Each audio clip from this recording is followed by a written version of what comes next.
We now have 3 waves of the Booster Course Pass, and have gotten some very good tracks from a lot of Mario Kart games. But we have yet to see any Double Dash tracks make their way into the DLC. I'm not sure what Nintendo is waiting on, but there are tons of great Double Dash tracks that are still not in the game. And the question I want to answer in this video is which ones deserve to be in the Booster Course Pass. Let's talk about it. First up, we have Peach Beach, which is a pretty underrated one. It has its flaws for sure, like being too short and the alternate route being essentially useless, but I love beach tracks and this is still a solid one. Using a mushroom to cut through the ocean is fun, and there's also a pipe you can go into that always gives you a double item box, although it is much slower. Hopefully they'll keep that part in the new version if we get it. Mushroom Bridge is a classic traffic track that has lots of fun detours to use. The most well-known one, of course, being the top of the bridge, which doesn't really save you any time, but it is still enjoyable to try. If Nintendo didn't include that like they did in Mario Kart DS, then that would be extremely disappointing, but I don't think they would do that to such a good track. But either way, I still want to see this in the DLC.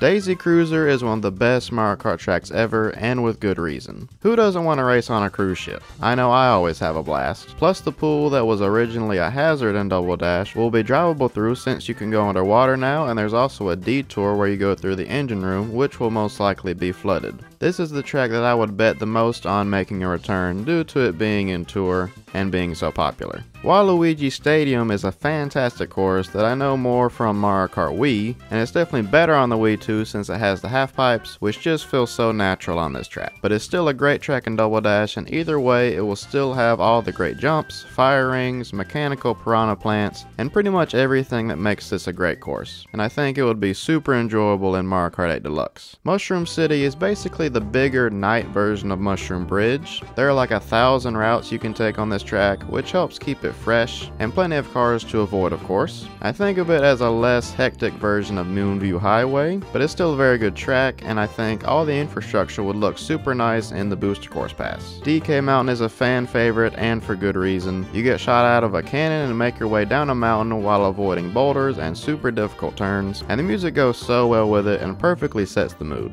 It's actually a pretty underrated song. This is arguably the best track in Double Dash, and besides Daisy Cruiser is the one I would bet on being in the Booster Course Pass. On to the Special Cup, where none of these have been remade in a non-tour game, which is just a shame. Wario Coliseum is an extremely unique course. It is basically a giant cage that is very long, has lots of hard turns, a couple fun jumps, and it's just a good time. It is also the first ever track to only be 2 laps instead of the usual 3 due to the sheer length of this massive course. If it was to be in the Booster Course Pass, I wouldn't be shocked if they made it into 1 lap and divided it into sections like they did with N64 Rainbow Road, but I would honestly prefer it be 2 laps because 1 would be too short in my opinion. Dino Jungle is another one I fully expect to come back, and I really hope it does because this is one of my all-time favorites. I mean, who doesn't like dinosaurs, and you actually get to experience them like you're in Jurassic Park. The track also has a pretty fun layout that will challenge you a little bit, especially on the bridge section. And the cave shortcut is always fun. Of course it's going to be a gliding section, but good either way.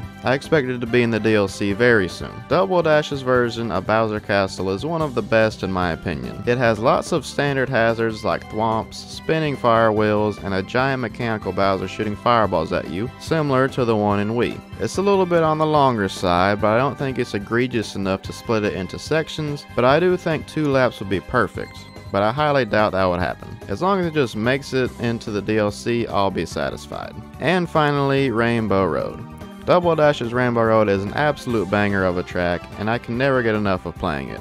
The road itself looks great. There's tons of boost pads, stars that fall on the track that you can pick up and use, and a giant cannon that lifts you up onto the next section of the course. And as per usual, the music is some of the best in all of Mario Kart, really giving you a sense of accomplishment while playing the final course of the game. The only remotely bad thing I can say about it is the fact that it's pretty hard to stay on the road sometimes because of all the boost pads combined with the slipperiness of Double Dash's controls. But hey, Rainbow Road is supposed to be hard, right? It's the last track in the game, so it's really not a big deal. Let's just hope we get this one back. And that was all the Double Dash tracks that I think deserve to be in the Booster Course Pass. I know all these likely won't, but if we can at least get some of them, I'll be happy. Also, I have not looked at any leaks or anything like that, so keep that in mind if you're going to comment about how many Double Dash tracks you know are going to be in the Booster Course Pass, because I'm trying not to look at leaks, so if you could not do that, that'd be great. Let me know if you agree or disagree with this video, and if I should do this with another game. We already did it in Mario Kart Wii, and there's still plenty more to do. Thank you all for watching, and I'll see you next time.